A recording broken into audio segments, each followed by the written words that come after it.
ఈ వీడియోలో నేను ఎప్పుడూ చెప్పేదే దీపంలో పువ్వు రావడం. కాకపోతే ఈ పువ్వు చూడండి ఎంత బాగుందో, గులాబీ పువ్వులాగా రెక్కలు.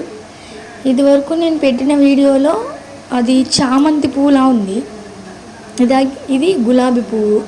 మళ్ళీ ఇంకొంచెం పైకి వెళ్ళి అలా తిప్పి చూస్తే డమరుకం. కానీ చూడండి ఎంత బాగా అర్థమవుతుందో క్లియర్గా. ఇలా మీరు కూడా దీపారాధన చేసినప్పుడు ఇలా వస్తుందా? ఎవరైనా వస్తే నాకు చెప్పండి.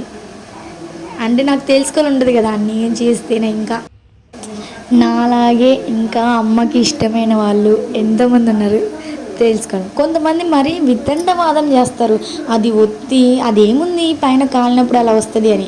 మరి ఇంకొక దీపం చూపిస్తుంది దానికి వెళ్ళేది.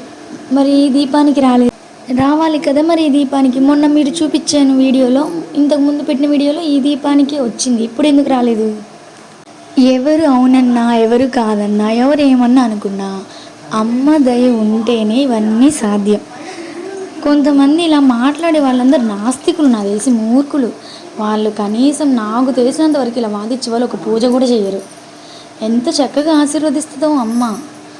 అమ్మకి దగ్గరైన వాళ్ళకి ఈ అనుభవాలన్నీ తెలుస్తాయి. ఇట్లాంటివి ఇలాంటి అనుభవాలు పొందేవాళ్ళు అస్సలు పూజ మానద్దు, నిత్య దీపారాధన చేస్తే చాలు.